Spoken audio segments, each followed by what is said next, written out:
Coastal Planning and Land Use Committees. My name is Javier Gonzalez Camarillo. I'm the chair of the Central Planning and Land Use Committee, and we will do some introductions here from people here in the space here. You want to start, Elise? Oh, Elise Swanson, Coastal San Pedro Land Use Committee and San Pedro Chamber of Commerce. Frank Anderson, Central San Pedro Land Use Committee. Hi, Adele Healy, Coastal Land Use Committee. Hi, Gregory Evans, San Pedro Neighborhood Council Land Use Committee.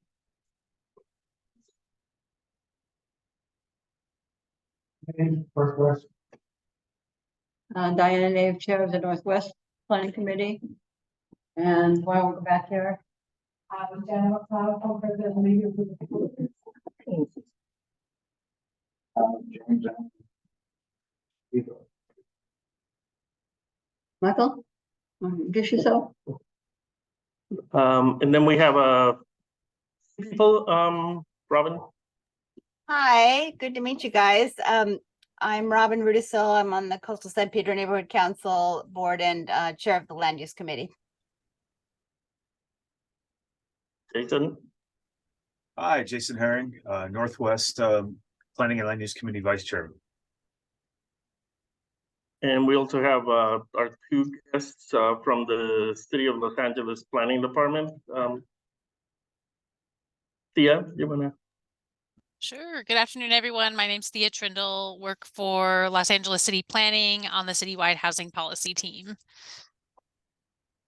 Nice to meet everyone. Thank you. And Blair. Hey everyone, I think I've met a few of you previously, but my name is Blair Smith. I'm a senior city planner working alongside Thea on the Housing Element Rezoning Program. Thanks for having us. And one more introduction. Introduce yourself, Mr. I'm Diana Nave from the Queen's Five. Mr. Rock Ashfield. And Linda Alexander Here. Hi, Linda. from both Northwest and Central. Okay. Yes. And did Nolan introduce himself? I don't see no there. You only have Robin and Jason. No. Melissa Gordon. Why And don't you Melissa introduce yourself? Elisa Gordon, you want to introduce yourself? Hi, I'm just attending today as an attendee. Okay. But yeah, Elisa Gordon from Planning. Thank you. Thank you. Very well. We will get started with the presentation. And I would ask everyone to hold your questions until the presentation is done, and then we could add comments. Thea, you want to get started? Sure. And just to make sure everything's still looking good with the presentation, everyone can see it okay? Looks good. All right. Yes. Awesome. Well, again, it's great to meet everyone. Thanks so much for having us this afternoon. Looking forward to kind of walking you through some background on our RHNA rezoning work and talking a little bit about kind of what our timeline is and how we're kind of how we're looking forward to working with community members like yourselves to inform the strategies that we're developing and currently in the process of converting into code language. So just to jump right in, in terms of our agenda for today's presentation, I'll be talking a little bit about our housing element rezoning efforts, specifically our citywide housing incentive program, and kind of what our next steps are in terms of converting those strategies into code language. So first, just to hop into some background, a comprehensive revision to the housing element was adopted in 2022 after 2 years of public process. And the plan really established goals, policies, objectives, and programs aimed at guiding the city's approach to housing production for the cycle 2021 to 2029. Most significantly, this plan did identify that rezoning would be needed to ensure that enough housing production would occur to meet our housing needs needs and targets over this 8-year cycle. In particular, the housing element did find significant housing needs in LA, which are reflected through high rates of cost burden, overcrowded conditions, rising homelessness, and increasing housing instability. What I'd like to point out on this slide is that more recent changes to housing element law now require cities to identify whether or not we have adequate zoning capacity to meet both existing housing needs and projected housing needs. And this overall need is represented through what's called the Regional Housing Needs Assessment Target. The existing need is reflected through the deficit in housing that has accumulated over the years and is evidenced by rates, again, of overcrowding and the high cost of housing in Los Angeles. And our projected needs are really based on and informed by factors such as our population growth and new births, people moving here for jobs, et cetera. So you can see in the number on the right, kind of highlighted in gray for our 2021 to 2029 cycle, that 456,000 number is our regional housing needs assessment target, which again includes those projected needs and the existing needs. It's also and what I'd like to kind of highlight here is that this number is 5 times higher than what our number was for the prior cycle. And again, that has to do with the changes to housing element law and needing to kind of build in a target that makes sure we address both of our existing need and projected need. What I'd also like to point out here is in the prior housing element cycle, we did meet our target, but we didn't meet our target for our lower income housing sites. So per housing element law, there are different targets for different income levels of housing, and we have exceeded our housing target for the prior housing element cycle for market rate housing, but have not met our target for lower income housing units. So approximately 184,000 of the kind of units that are identified in our current RHNA target are meant to be for lower income housing units. It's also important to note that this number is really not going to change unless there's some type of legislative action at the state level. There are cities in California that have sued and lost on appeals related to kind of contending their target. At this point, this is the number and the target that we're working with, despite kind of the changes that we are seeing in terms of population growth. So kind of as you can see, we do have a big task ahead of us in terms of ensuring that we meet this target.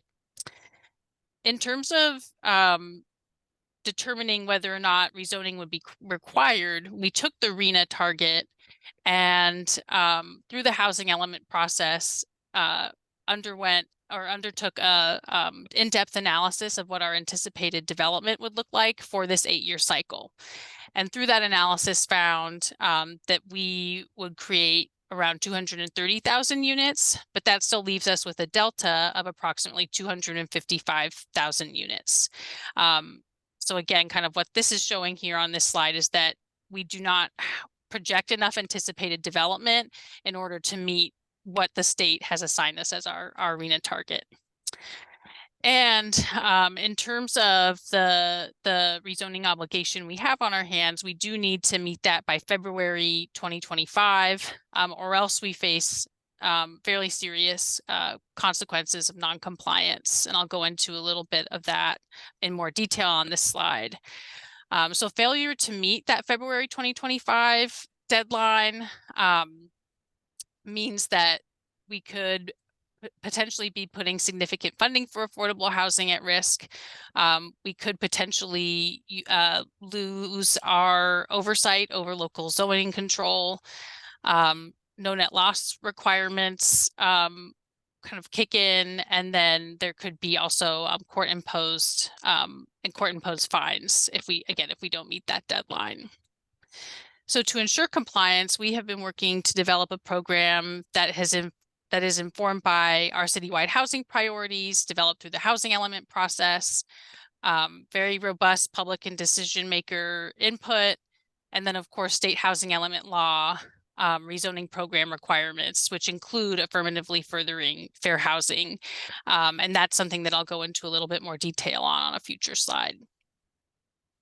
So in terms of some additional rezoning program requirements that our program must abide by in addition to the February 2025 deadline, as I mentioned earlier, a pretty hefty proportion of our RENA target is in our rezoning program, or our rezoning target is specifically for lower income sites.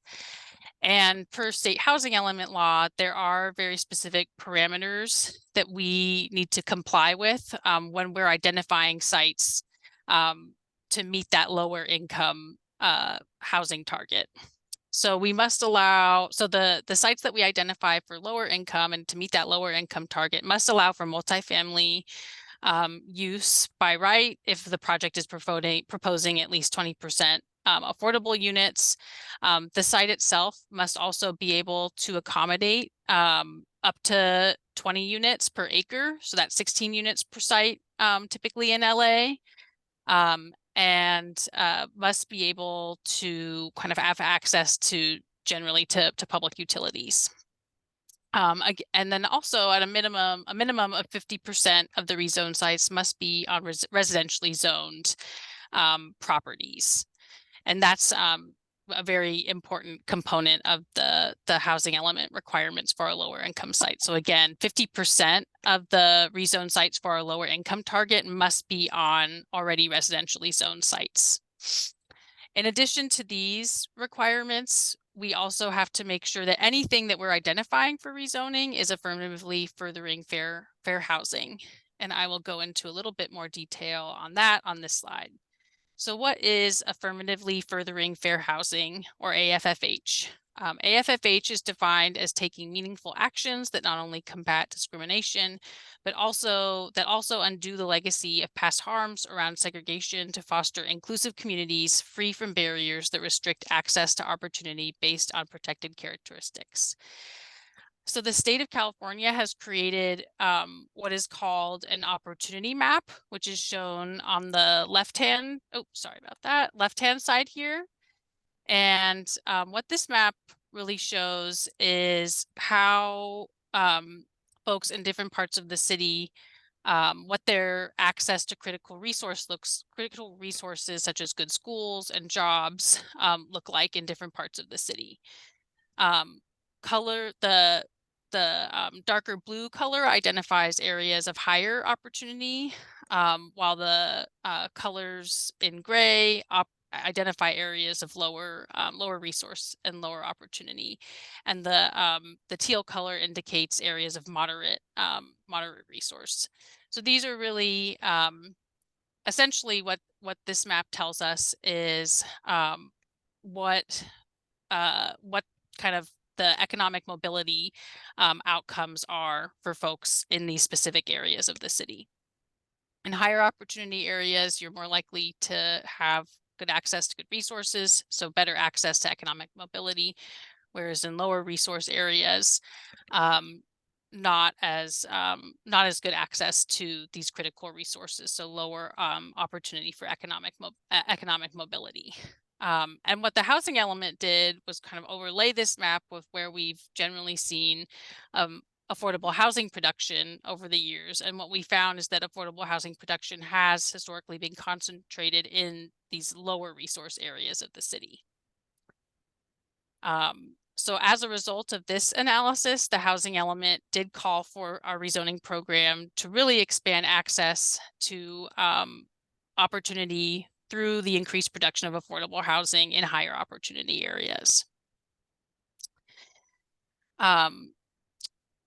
Also, with the adoption of the housing element in 2022 and subsequent reports on equity to City Council, we have affirmed the direction of our housing element rezoning program, and the key principles kind of informing our program is to, again, really focus new housing capacity in higher opportunity areas, protect communities that are vulnerable to displacement and housing pressures, making sure that we are building our incentive programs to maximize affordability and community benefits, and making sure that we're promoting housing production near jobs and transit.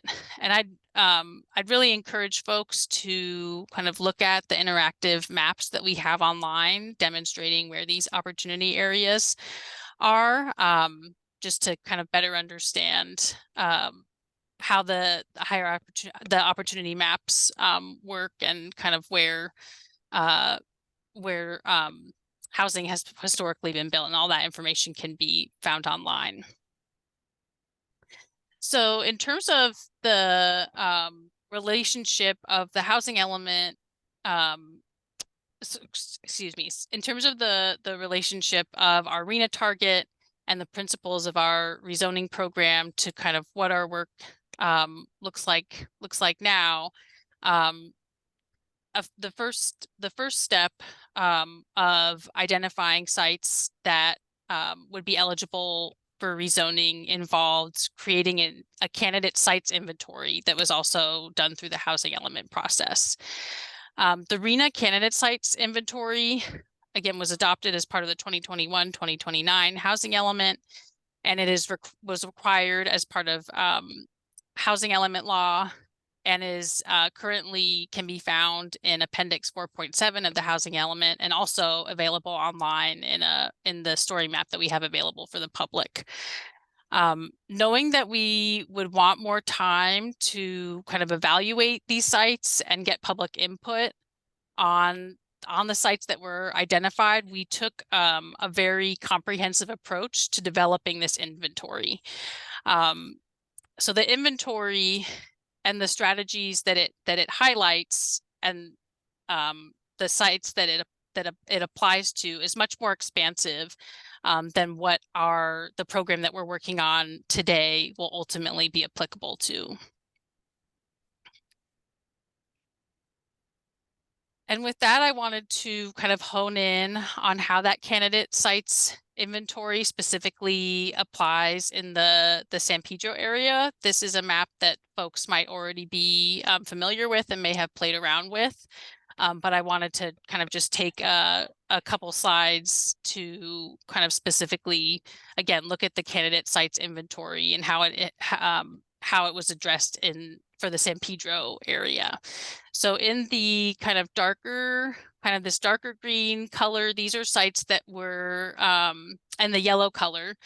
The darker green color is related to faith-based owned properties, and the yellow color is public facilities owned sites. And these are both kind of property or site types that were identified as part of our affordable housing overlay strategy. So essentially an incentive program geared towards 100% affordable housing or housing constructed by faith-based organizations. For the faith-based owned properties, these are sites that might include R1 or single family properties, but what we're working on right now in terms of refining our strategy is making sure we include specific design standards or performance standards for those project types. This strategy also will be applicable to PF zones, and something I wanted to highlight here is that our department has recently received council direction on kind of how the affordable housing streamlining strategy should apply specifically to PF zones. And that council direction really calls for a pretty expansive loosening of FAR and height limitations on PF zone sites that are owned by the city of LA. So that's something that we're taking into consideration for our strategy as we begin the draft, as we kind of refine our draft ordinances. The next big strategy identified is our opportunity corridors strategy. These sites potentially eligible for this strategy are highlighted in the teal. But these again we're refining kind of the applicability of these strategies in this area to really focus on providing additional development bonuses to sites that are on transit corridors and high opportunity areas. So it might not apply to everything that's highlighted in teal here. Something else that I also wanted to point out for the opportunity corridor strategy is that sites that utilize the incentives available under this program would need to have pedestrian access to the street that's identified as a primary transit corridor. And I mentioned that because I know kind of Western is highlighted here as one of our residential corridors, and I know that there's a grade, kind of a pretty big grade change, and sites there, if they can't provide that pedestrian access, would not be eligible for our opportunity corridor strategy. On our next slide, again, just kind of highlighting additional strategies that really lit up in the candidate site inventory online. So in this kind of yellow-green color, these are properties identified as potentially being eligible for what we're calling DB 50 or 50% density bonus. So some folks might be aware, but state law changed in the last couple years to allow for up to 50% density bonuses, and increase from the 35% density bonus. And the city of LA has been exempt from the 50% kind of updated maximum tier, but we are considering kind of aligning with the state for certain sites throughout the city to allow that 50% density bonus. And then lastly, I know ADUs were kind of highlighted as a strategy on the candidate sites inventory map, but work on our local ADU ordinance is not currently part of it's not an active work program at this time. And so next, now that we've kind of gone into just some background on the housing element and the candidate sites inventory, I wanted to talk a little bit more specifically about the citywide housing incentive program as it relates to our rezoning initiative.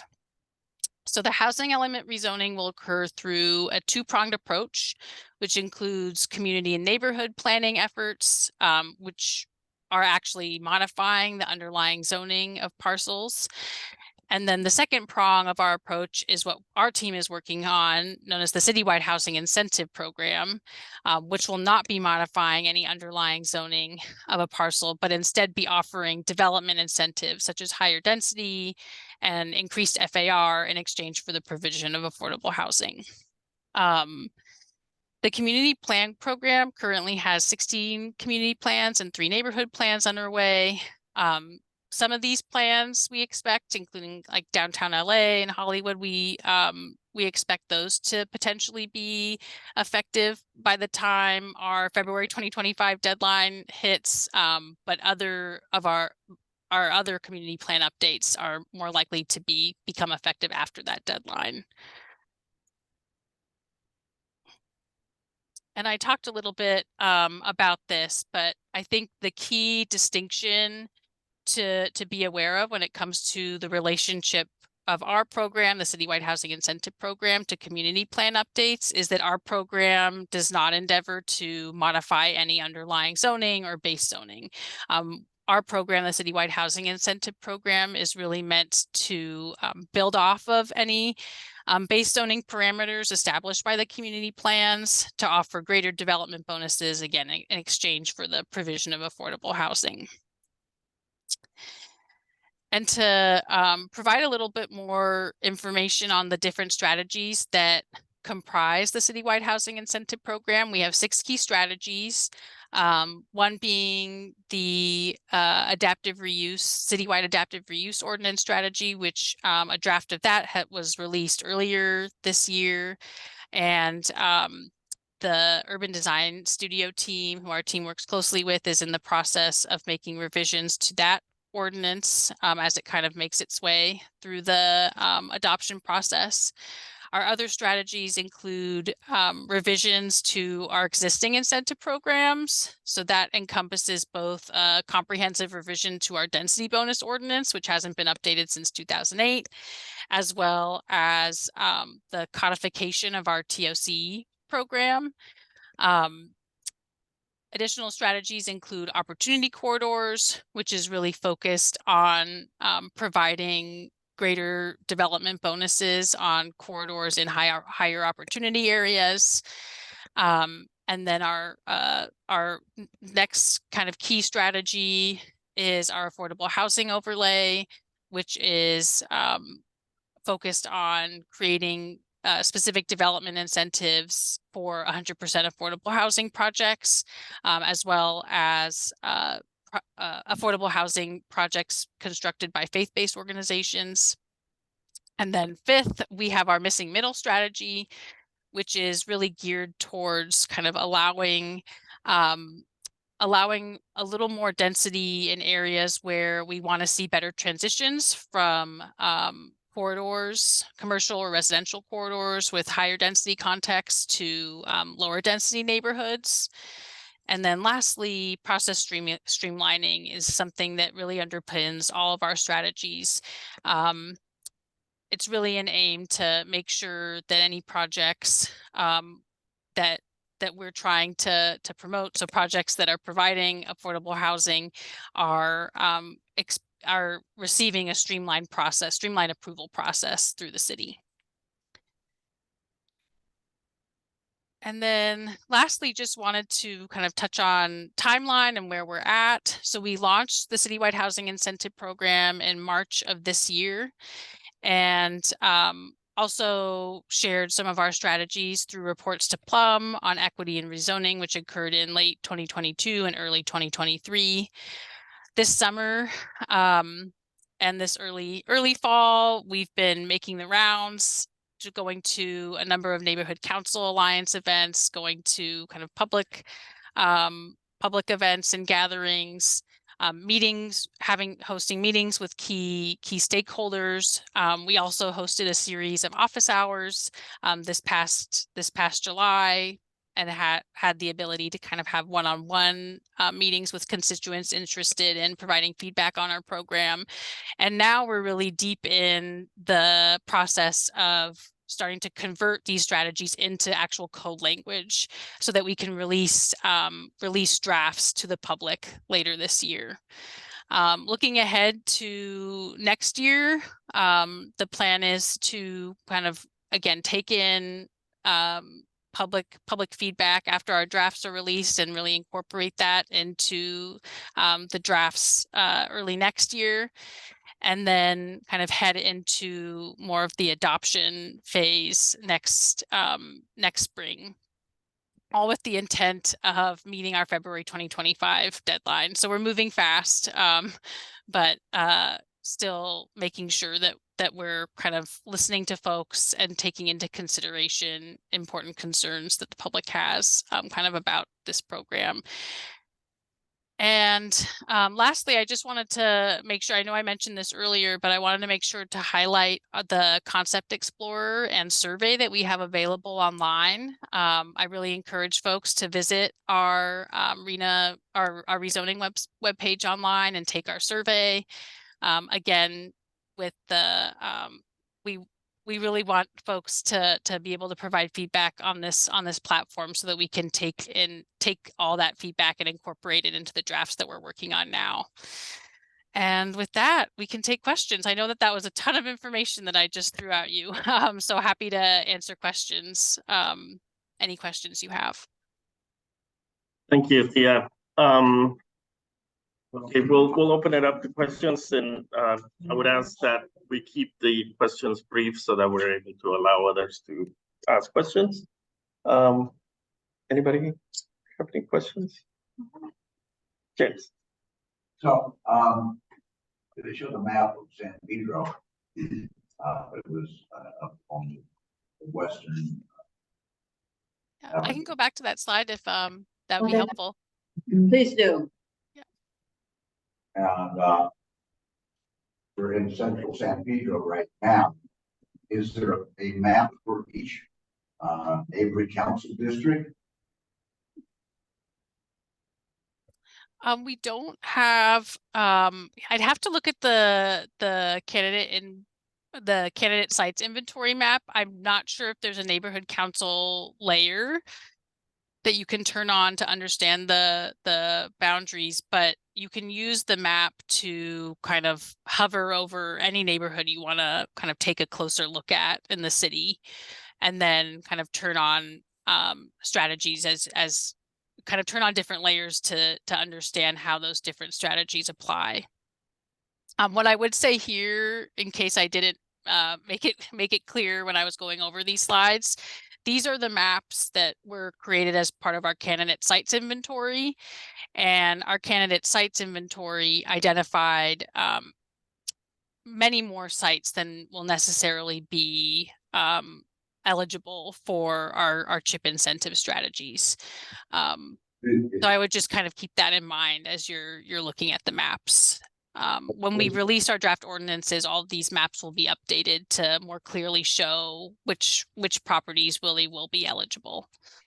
I think the other thing, Thea, that might be good to mention is many of these strategies that were identified in the housing element were specific to areas of higher opportunity, and San Pedro itself is divided into multiple census tracts. So the way that opportunity areas are defined, Thea shared a little bit about this when she was talking about affirmatively furthering fair housing. They follow areas of higher resource, follow those census tract boundaries. So San Pedro is actually split. On the west side, it's considered to be higher opportunity, and on the east side, it's considered to be, believe it's moderate, right, Thea? That's right. Yes. Yeah. Okay. Sorry. I believe it's moderate. So that's in part why you're not seeing some of these corridor strategies identified in Eastern San Pedro. It's because these strategies are particularly defined in higher resource areas of the city, which mainly, if you're looking at the city, is mid-city, West LA, Southeast, and Southwest Valley. Yeah, and to answer James' question, I believe when you are on the website, you're able to see wider areas. And there's a layer that separates the neighborhood councils, so that you can see where the separation of those areas are. We bring this item to the Central Neighborhood Council. You can bring that specific. Yeah, if we are able to get online, we definitely can. I mean, I could provide copies, but we won't be able to.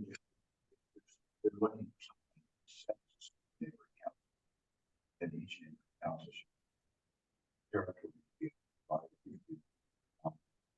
This opportunity element that would mean for their. Yeah. Correct. Response time. Yes, Diana? I have several questions. Let me start with asking the definition of a transit corridor.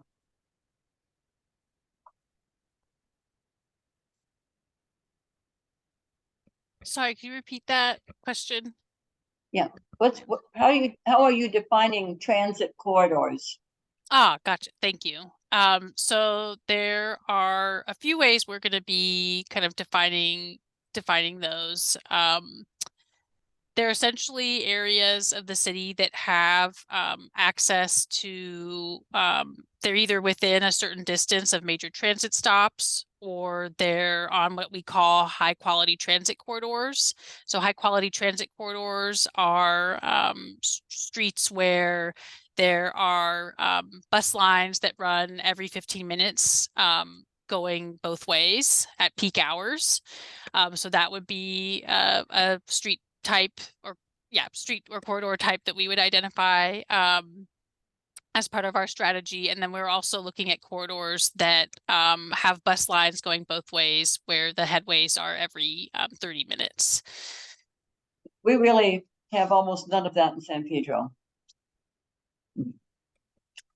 Just so you know, we have none of the ones that are every 15 minutes. Yeah, and we are a transit poor community. It's a major problem for us that we keep talking about, because we do not have transit, and what transit we have doesn't connect to anything that makes any sense. So I would just point that out as you're looking at transit corridors, that we really don't have transit corridors. Yeah, I appreciate that that feedback. And I believe in recently looking at the maps that Western may have cropped up as a high quality transit corridor, but we will of course kind of double check that and confirm. Yeah.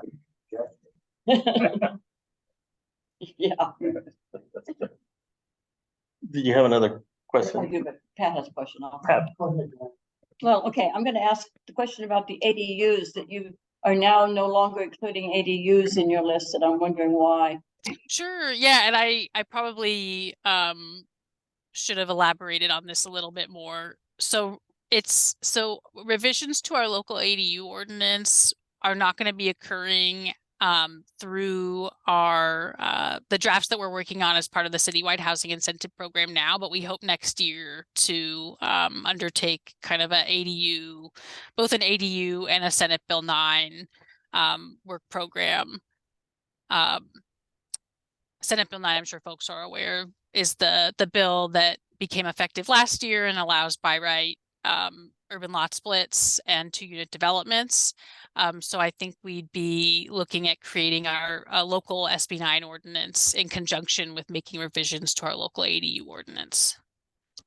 And maybe ask SB 9 was one of my other questions, because both SB 9 and the ADUs are kind of logical tools in this community, much more logical than some of the ones you're proposing. And sorry, Thea, I was going to jump in. So the production of ADU units or accessory dwelling units was analyzed as part of the housing element. We've already looked at what is expected to be produced within the city, and found that we were expecting about 10,000 units to be produced through accessory dwelling units across the city. That was part of our anticipated development. We can't count those as rezoning because you can already do those. Right, so we've already looked at what sort of anticipated development we will see in the city, whether it be through a density bonus, a transit-oriented community, a standard by right development, an ADU. Those have already been looked at, and so kind of the task at our hand is identifying where can we increase capacity beyond where it already exists today for new housing opportunities. One of the things that you had in there was some lots being zoned for 2 ADUs, which was a change. And then the other thing I'll go back to is the SB 9. And it appears that the additional capacity created by SB 9 is not being counted. Am I understanding that correctly?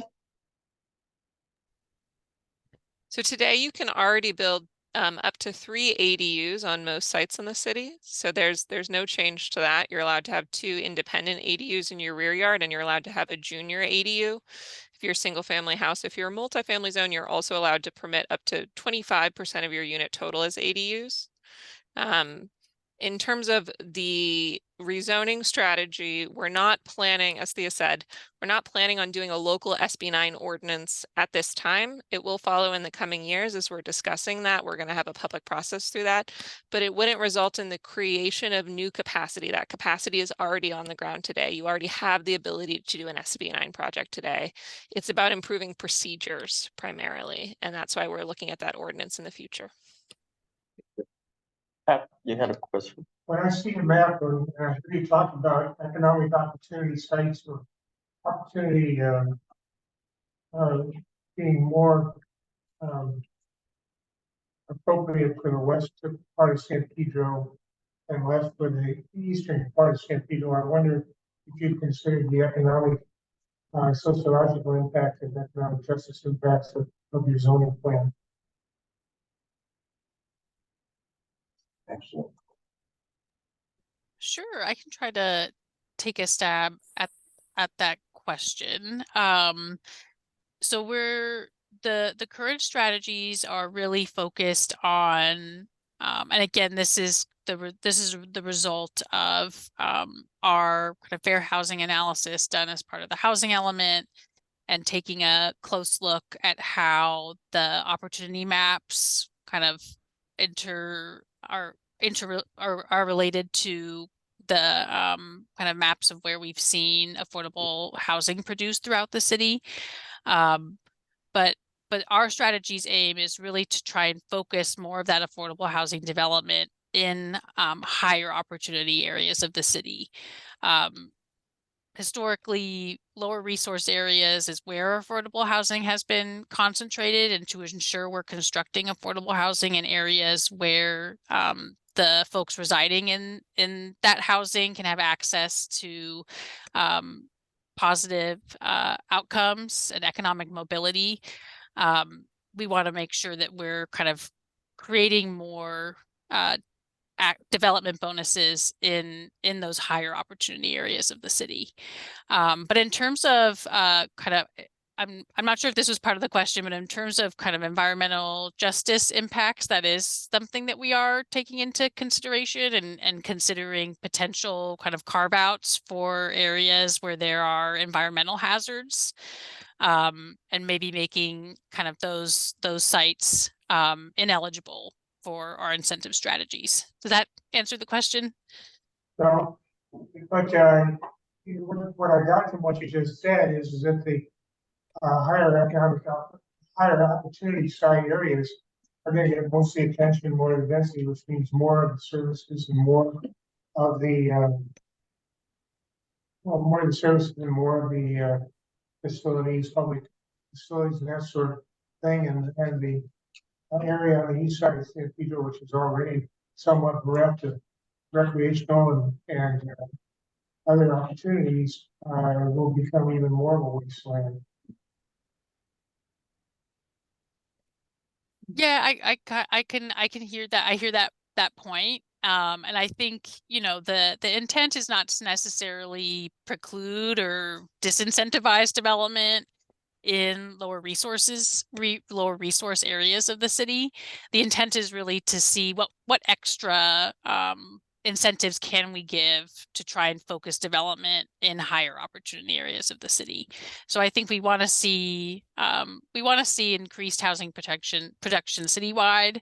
But the key principle informing our program is how do we kind of provide those extra bonuses to the higher opportunity areas of the city. And Blair, I see you unmuted. Yeah, I just want to provide maybe two little clarifications. So the first is this charge of expanding access to opportunity is really something that's guided by the state in terms of us needing to show that our program, I mean, the task at hand ahead of us is we have a need to rezone for 255,000. And the question is how? The state has really told us that we have to make sure that rezoning affirmatively furthers fair housing, which means we're looking at impacts to existing rental tenants and stable rental housing stock. We're looking at where housing has historically not been produced, right? Where you have limited access to housing opportunities. If you're looking at existing Eastern San Pedro, there are a lot of multifamily housing opportunities there today. And so that is in part one of the considerations as we're building out the program is potential displacement impacts and thinking about expansion of tenant protections. What's your goal for how many units? You may have covered it, I missed it though. How many housing units are you attempting to add to San Pedro? Right now we're at a conceptual phase, so we don't have like a specific number for San Pedro. There's no community level allocation for San Pedro or any area of the city.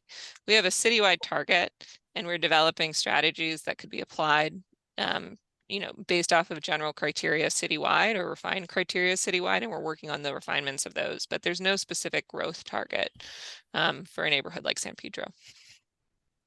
Okay, we have Doug Ephardt online, and anybody on the Zoom audience wants to speak, please raise your hand. Go ahead, Doug. Okay, thanks. Just to let you know, I'm the president of the Coastal San Pedro Neighborhood Council. So I do have a few questions. The first question is, when you develop these maps, did anybody actually go and look at these places, even on like Google satellite view? Yes. Yes, we're very familiar with the landscape of the city. Okay. As Thea mentioned, we identified these maps to identify options for rezoning, which included far more than we need to identify for the purpose of meeting our goals. And that was largely to ensure that we had the opportunity to have public discourse and dialogue and have something for the public to respond to. And also to ensure that we could demonstrate to the state that we could adopt a compliant housing element. Because if we weren't able to do that, we would have been subject to some really serious repercussions that a lot of our neighboring cities in LA region have been subject to. But I do just want to say one thing, because I know we're very focused on these maps, and I know Thea mentioned this earlier.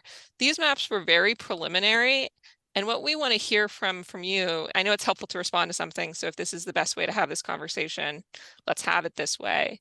But where you would like to identify new housing opportunities beyond where they already exist in San Pedro. Okay, the reason I asked the question is this, is because the area of Western Avenue below 9th, south of 9th, okay, which is a fairly lengthy area there, opposite Bogdanovich Park, for instance. That's people's backyards. Okay, all single family residents, none of which exit onto Western Avenue. And that stretch essentially is a freeway. There aren't sidewalks there, for example, and traffic, it's zoned at 45 miles an hour. Quite often people are driving up to like 60 on that stretch. And then there's the matter of how many of those folks living in very nice R1 homes are going to be willing to turn them into multifamily. Same thing sort of pertains along 19th Street, below east of Western. I'm not aware of any multifamily homes along that stretch, and it's going to be interesting to see how multifamily would fit in there beyond, say, 1 or 2 ADUs on each lot, which brings me sort of to the next question, which is realistically, especially given the value of these properties, how do you anticipate in terms of a timeline that things may change? Are we talking 5 years, 10 years, 20 years, or never? I can respond to a couple of those comments and questions. I think we definitely take, I definitely hear you on the comment related to Western. We were kind of just looking at it the other day, and I know that there's, I'm not sure if the portion of Western you're referring to is where there is that pretty steep grade change. But we would make sure to kind of have qualifiers in the ordinance that we release that requires any site using the corridor incentives to have some type of pedestrian access to the lot itself. So that might kind of make certain properties along Western ineligible. And then also kind of hear your comment on 19th, and I want to take a closer look at that on our maps. Related to the time horizon, our charge is to get these draft ordinances adopted and effective by February 2025 per state housing element law. In terms of the actual kind of time horizon for development, that's a little bit more difficult to kind of put a number on. But I'm not sure if does that answer your question? It does. I get that we're sort of at the beginning of this. I just look at it practically down the road and what's going to happen, because our neighborhood councils here, I can't speak for other parts of the city, but we're like the front line. We're the first place people come to scream bloody murder because their neighbor wants to add a second story. I have one more quick question.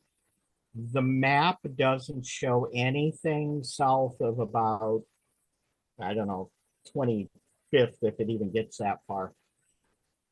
is there anything in San Pedro you're looking at south of 19th there? And I ask this question very specifically because one of the areas that I know planning has looked at every time we've had a redo of the community plan is 25th and Western. And every time that's come up, the residents in particular are very careful about making sure that they don't get any kind of multifamily or high rise in what is basically a very commercial corner. So I just want to make sure, is there anything in Pedro that's not on this map? That's my question. When I was preparing this presentation, I didn't see anything light up at 25th and Western. I'm not sure if that has to do with what its opportunity area classification is. Yeah, maybe just to jump in. yeah, So, sure. I mean, these maps were prepared in 2021. Yeah. So these were prepared over 2 years ago, and they may not reflect existing transit infrastructure, as Thea was talking about earlier. So we would need to look into that specifically before we could say anything definitive about, you know, something's in, something's out. Again, we're not really making definitive claims at this point. We're looking for feedback. So I think we really appreciate you identifying that you have concerns around the sensitivity on 25th. The only thing I think we could say very definitively is that we are not exploring these incentives in areas of sea level rise. So when we're talking about coastal San Pedro, or we're talking about things along Harbor Boulevard, there are some sensitivities there related to sea level rise that we're very cognizant of. Okay, I'm just going to point out real quick. Almost all of coastal San Pedro, until you get to essentially Cabrillo Beach, is 100-foot high plus bluff. We have a very, we're not sea level unless you go down to the beach. So pretty much every home along the coast here is, I would say, probably all the way over to Bluff Place, a minimum of 90 to 100 feet above sea level. So that's not necessarily a concern. Very good. Maybe I shouldn't tell you that. All right. Yeah, I think it's more of an Eastern San Pedro issue when we're talking about sea level rise. But I did want to highlight that because, you know, Eastern San Pedro is definitely affected by that. Yeah. Okay, we have a question by James, and then Jason, I'll follow up with you. You guys been doing this plan since 2021. Map was done in 2021. Recently, the Port of Los Angeles has released their connectivity plan draft, which is all about creating a transit corridor on Pacific Avenue, or a transit hub on the corner of 7th and Pacific Avenue. There's also other transit plans that are connected to the future growth of the Los Angeles harbor area, all of which is all about attracting more traffic to the LA waterfront. Has your group actually taken a look at the draft waterfront connectivity plan, or will you do that?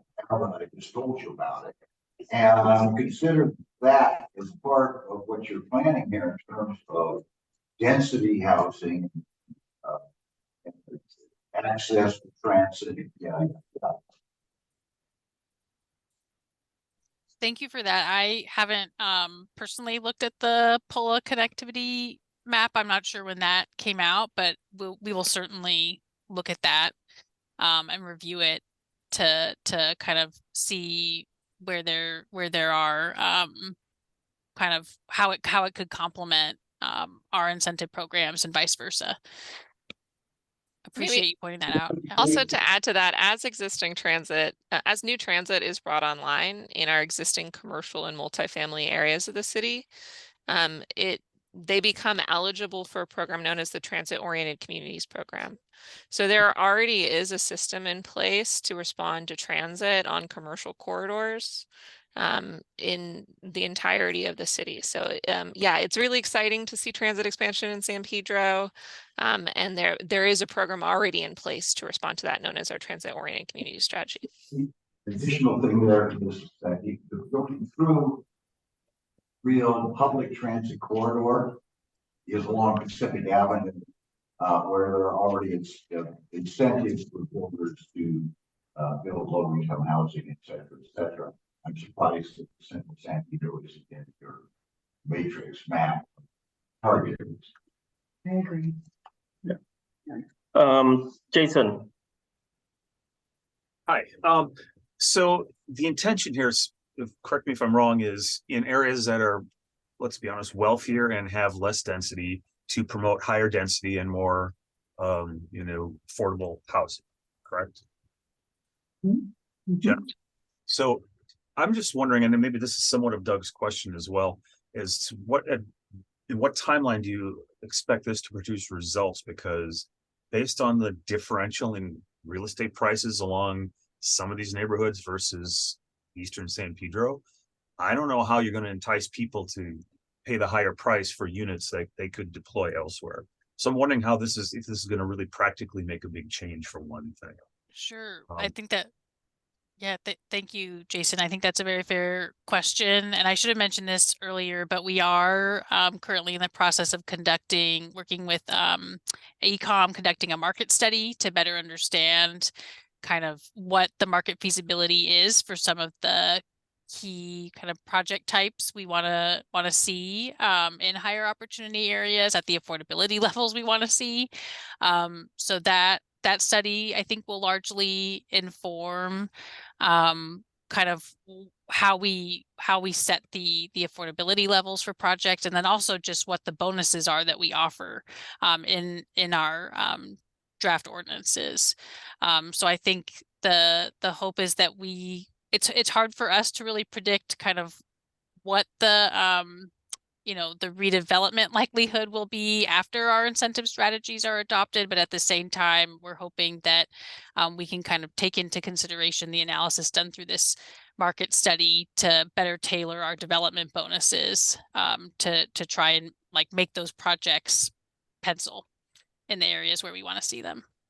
Yeah, I'm just curious if this is to satisfy the state told us we have to do this versus will things actually get built, because some pretty well-priced neighborhoods here would not be likely multi-unit build outs from what I would imagine.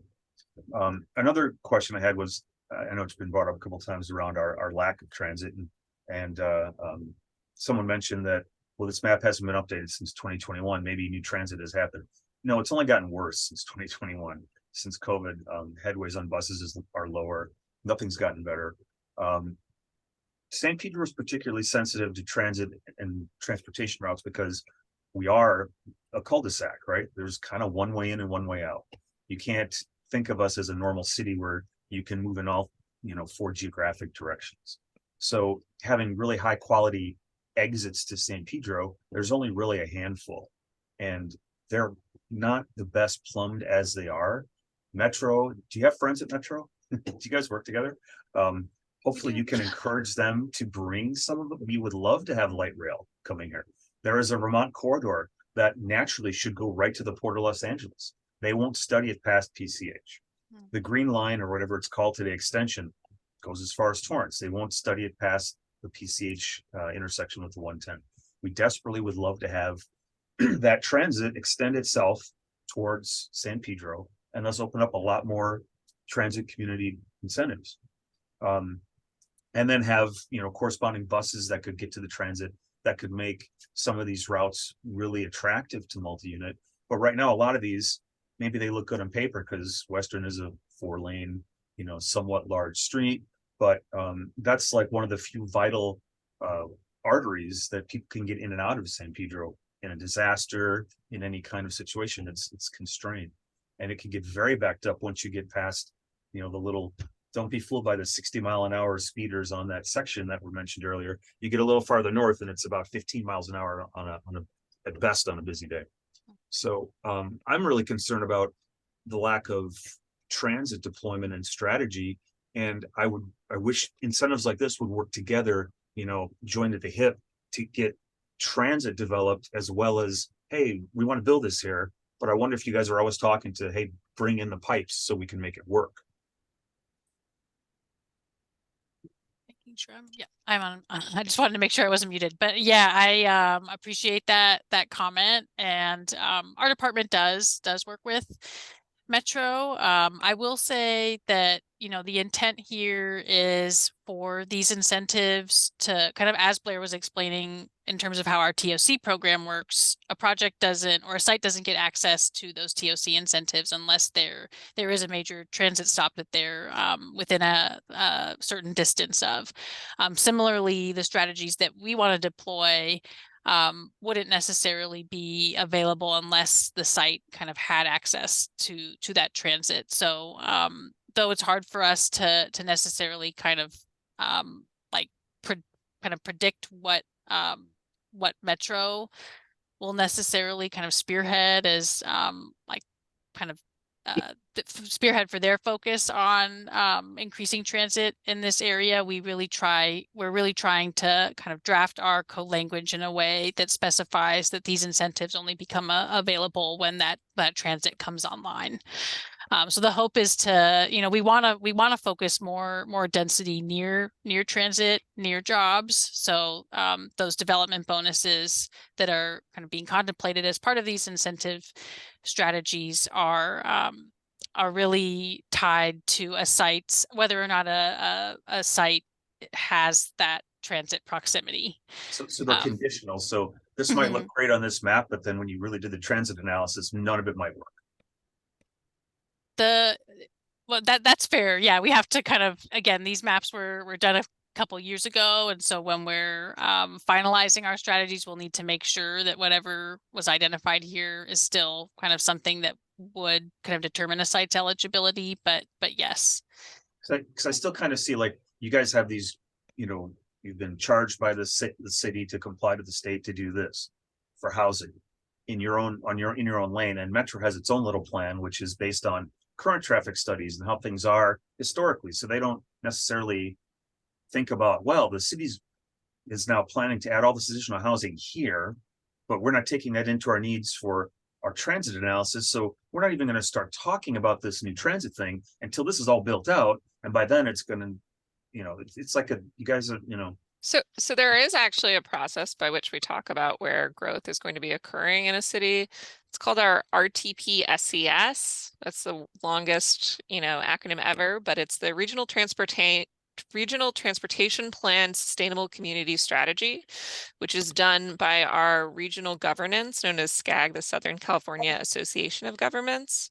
And in it, they update this plan every 5 years with a 40-year horizon. And in it, we predict how the city is going to change and grow, and we update that as new growth is planned, so that transportation can respond and be planned according to growth. And that applies to all agencies in the region, so it's not just Metro. It also is our local bus provider, LADOT, as well as our state bus, state transportation provider, Caltrans. So all of them are also responding to those things as well. But generally speaking, Metro is currently prioritizing investments in areas that have, really high concentration of populations. So that's where you're seeing like the heavy rail, investment, or to major employment centers, right? Purple Line extension to UCLA and the VA, right? So that's where you see a lot of those major heavy systems being invested in versus bus systems, their next gen plan, which has more flexibility and yes, is developed in conjunction with our mobility plan in our department. And the problem with bus systems is you can change it next week, and then your transit oriented thing is no longer transit oriented because they decided to change the headways or something. The analogy I'm thinking is more how development is done in Europe and Asia, Japan, China, where they say, you know what, this area here is underdeveloped, it's not dense enough. So we're going to, as a plan, we're going to bring a train here, we're going to build these multi-units, and it's going to happen. Their planning is much more targeted. Well, it seems like we do a little bit of laissez-faire, plan a little, nudge and see what happens, plan a little, analyze, maybe the city will naturally grow this direction, as opposed to maybe making it grow in a way that's more organized for the future because kind of the way we got into a lot of this problem in LA is that we just kind of let willy-nilly development. Hey, go ahead. There's some orange, groves. Make it into single family housing into the horizon and such. So that's that way we ended up in a car-centric kind of quagmire. And if we Jason, we're gonna let another person make a oh, question. yeah, sorry. Lamar. Definitionally, is that a defined definition? Sorry, I had a little trouble hearing that The question. Can term you repeat it? affordable HUD definition. Sorry, which definition? Apologies. Affordable. You mean affordable housing? Oh, gotcha. Yeah, sure. I can talk a little bit about that. So when we talk about affordable housing, I kind of like to think of it in terms of like little a affordable and then big A affordable, little a affordable being kind of like naturally occurring affordable housing over time, like market rate housing, kind of becoming more affordable as we increase housing stock. And then big A affordable housing, we're talking about income restricted covenanted affordable housing. And so our incentive strategies will all be kind of using state density bonus law as a framework, which requires for certain amounts of density, a certain percentage of set aside of restricted affordable housing at a very low income or moderate income level. And those income levels are determined by what's called the area median income. So the area median income is taken into consideration when determining like what an appropriate like rental rate is for a very low income unit or moderate income unit. Financing standpoint, do a tax on certain criteria, but still.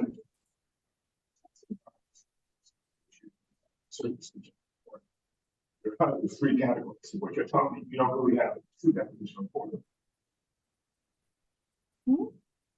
I'm sorry, I don't know if other Zoomers are having issues, but I can't really hear. You Yeah, gotta he's speak. sort of detached from the microphone. Lamar, you wanna maybe move up? Hold that microphone close to. Oh, is there a microphone there? Yeah. Oh, Yeah, you've heard yourself spoken, Lamar, so that. As a point of information, Zoom has a tendency, there's a mode where it mutes background noise. And if you, in the upper left-hand corner of the host's screen, you can toggle the original sound on. If that sound is off and you toggle it on, it may very well stop the Zoom from thinking that the people speaking are actually background noise that need to be muted. That may help that.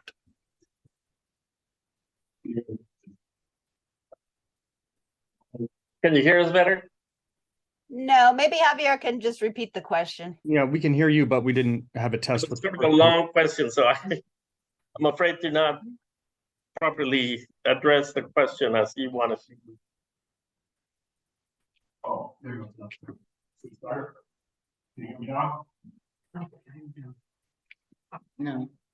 Still not ideal. Question is, under HUD, when there's a taxable money, they specifically state affordable. Your definition seems very broad. The question is, legally, what is the legal definition of affordable? Did you hear that part? Still That had he's trouble affordable. hearing it. I think I caught like the tail end of the question, but Lamar is asking, what is the legal definition of affordable housing under HUD statutes? got it. So affordable housing, again, we require for under state density bonus law and for our TOC program, in exchange for density increases, we require you to set aside a certain percentage of units for very low income, or moderate income. In the case of TOC, it's extremely low income, very low, or low income.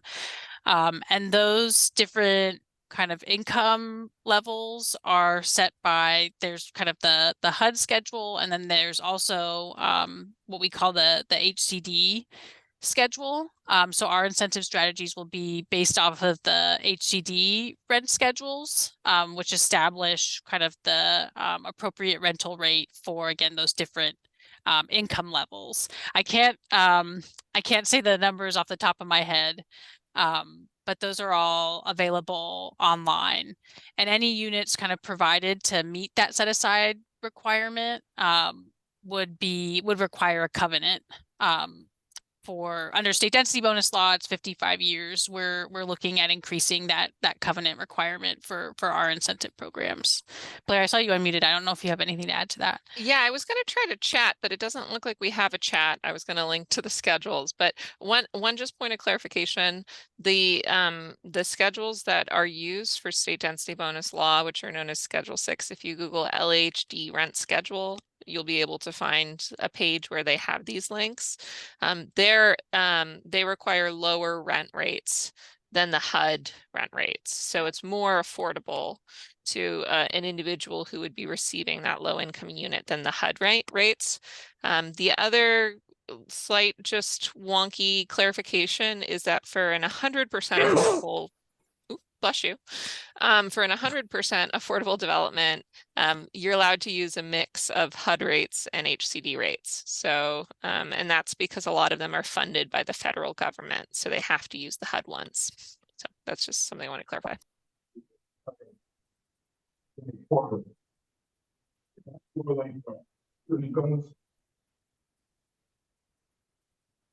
It's opportunity corridor, the same as an opportunity zone.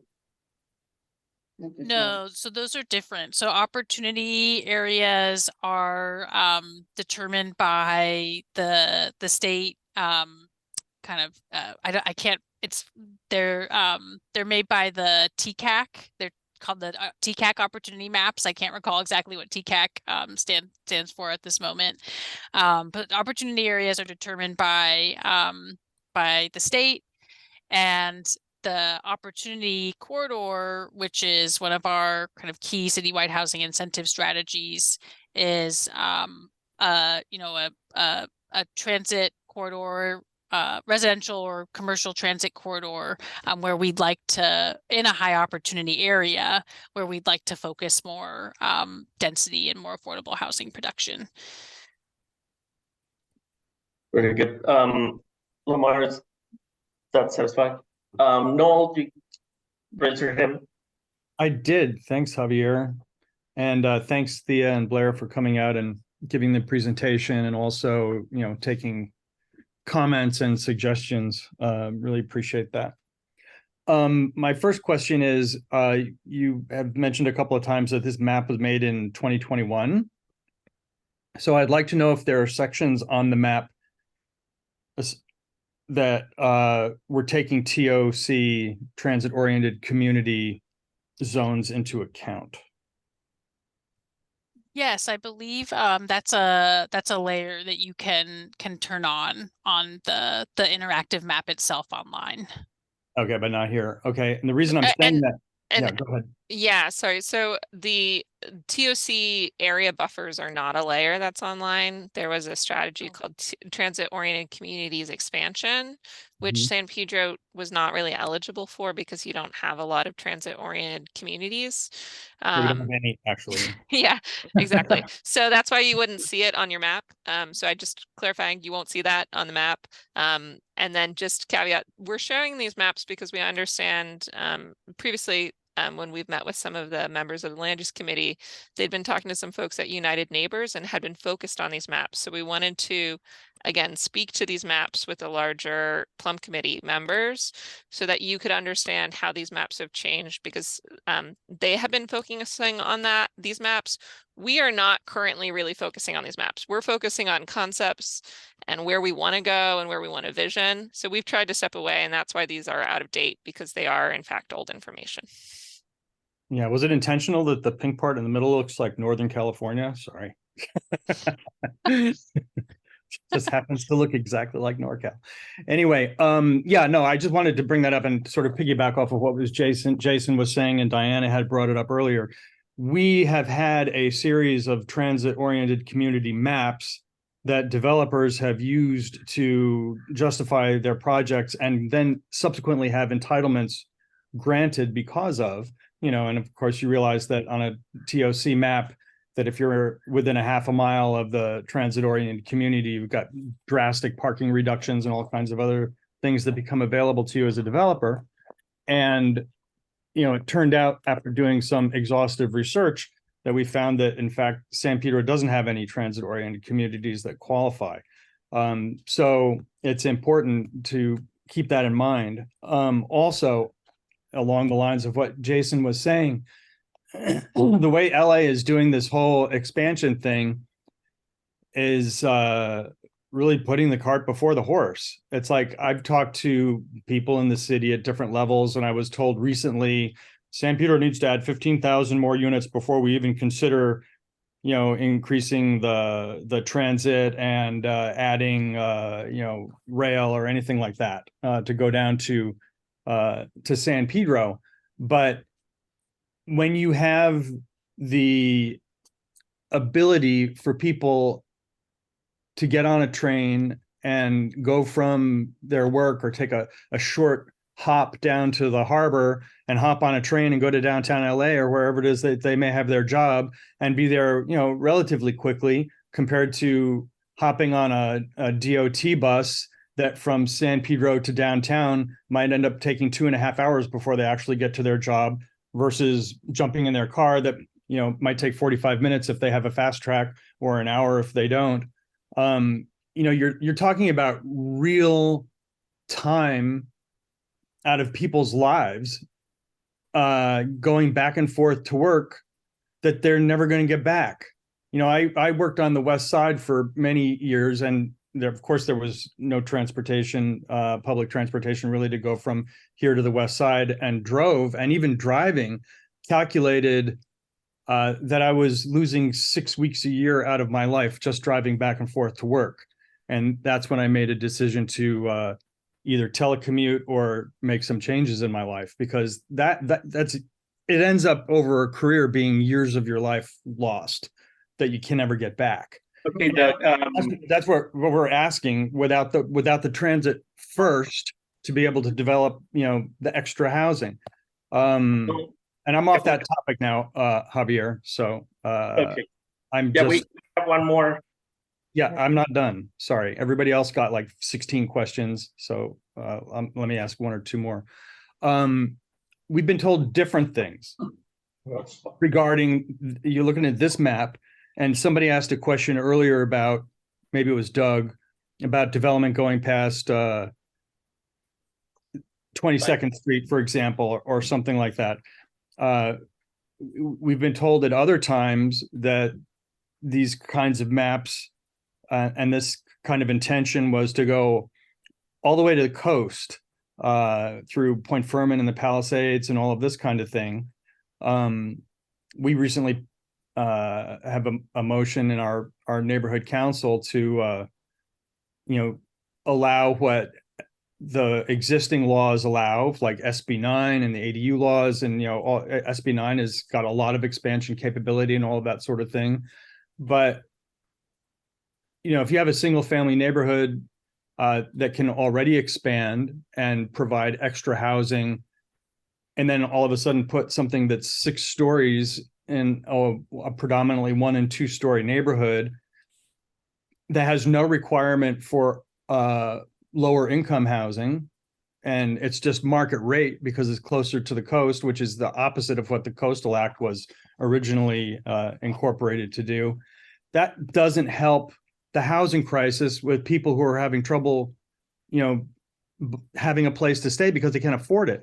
People who can afford market rate housing don't have a housing crisis.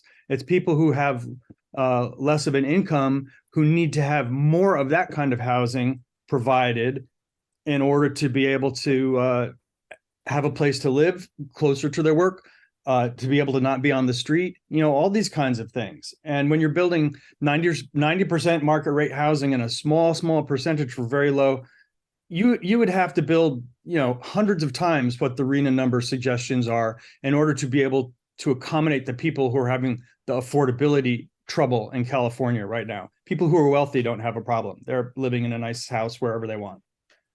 No, can you summarize your question? Yeah. So what are we going to do to address that, where we're doing a higher percentage of lower income, middle income workforce, very low income, extremely low income, to do a higher percentage of that, rather than, you know, the vast majority of what gets built is 90% market rate. And then in the process, getting built in communities that have a median income of $29,000 and they're getting gentrified.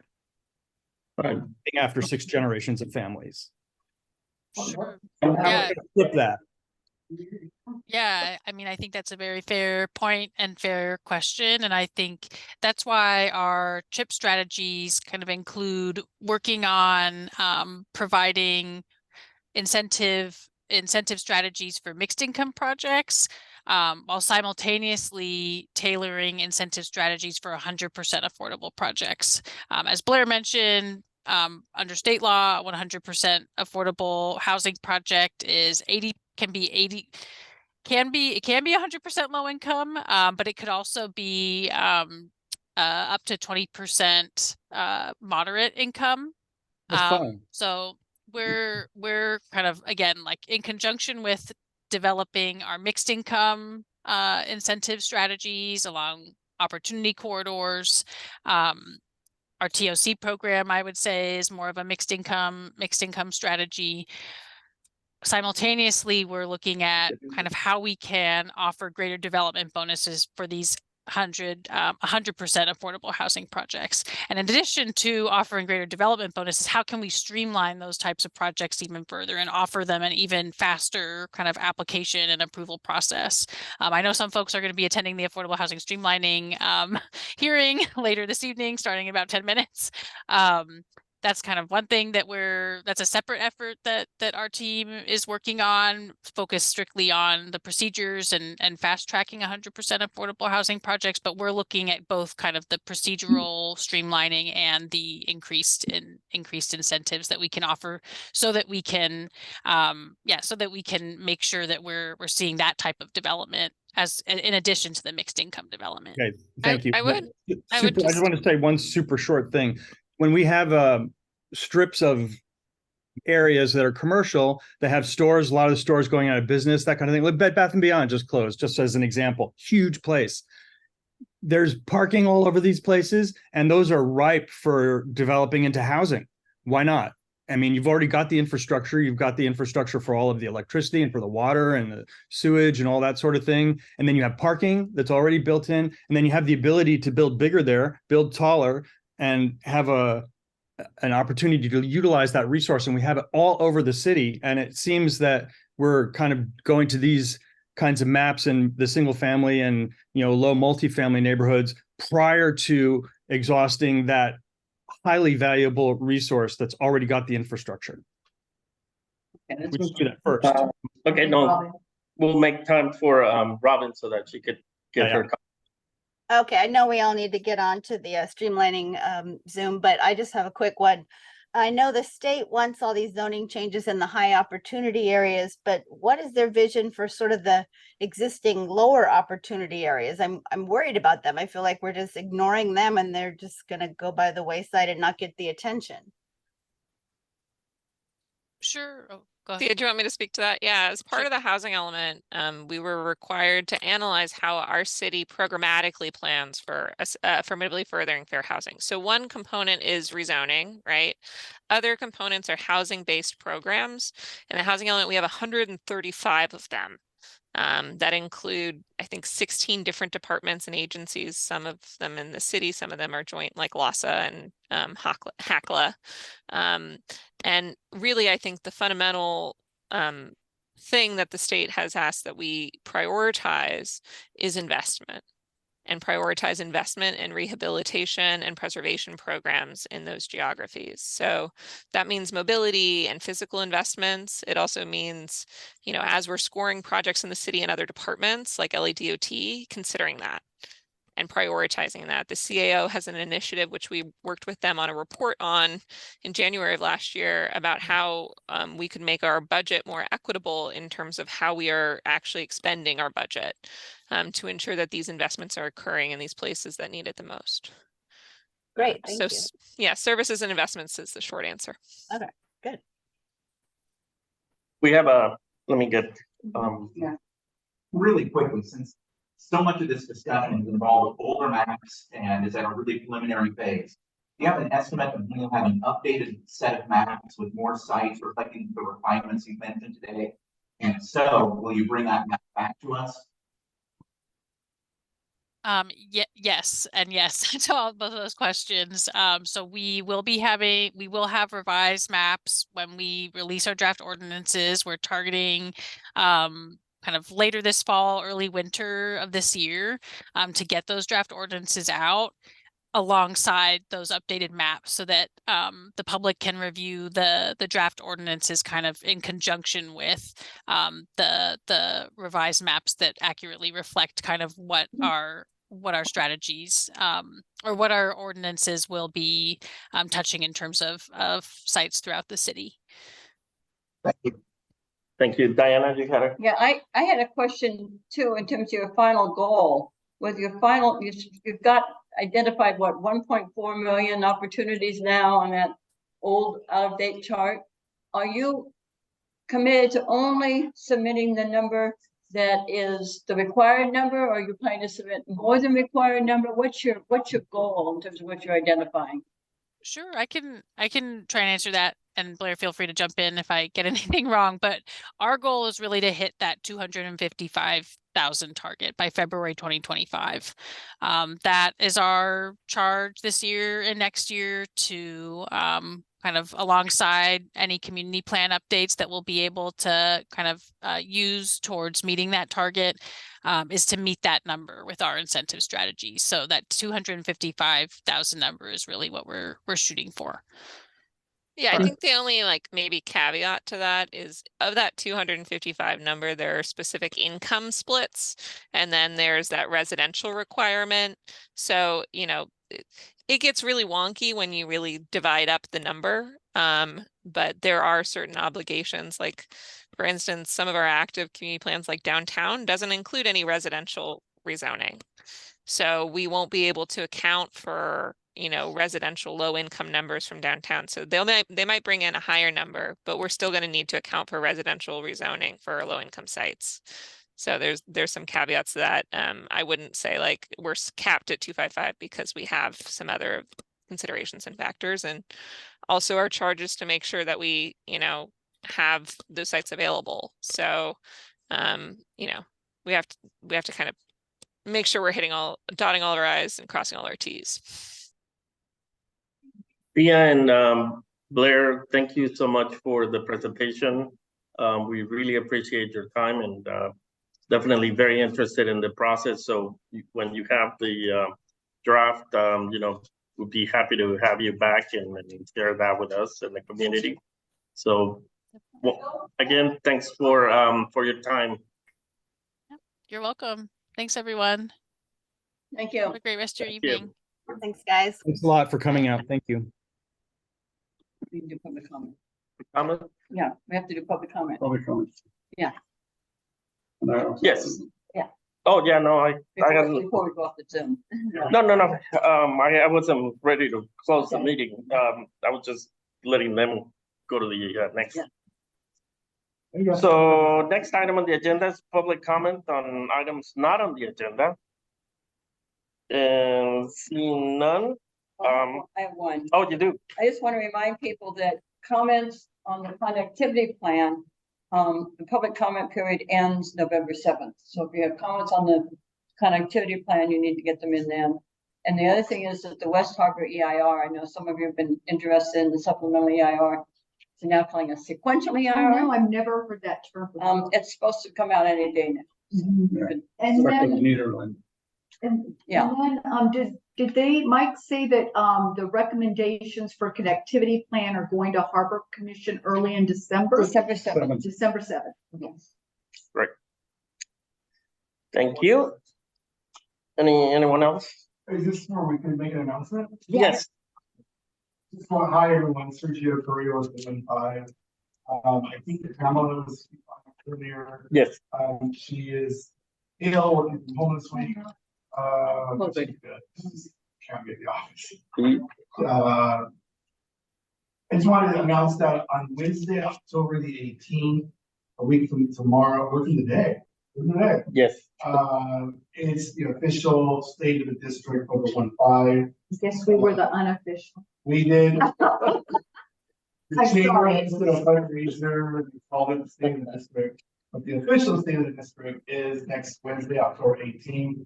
It will be in Watts this year. We are gonna have a different part of the community.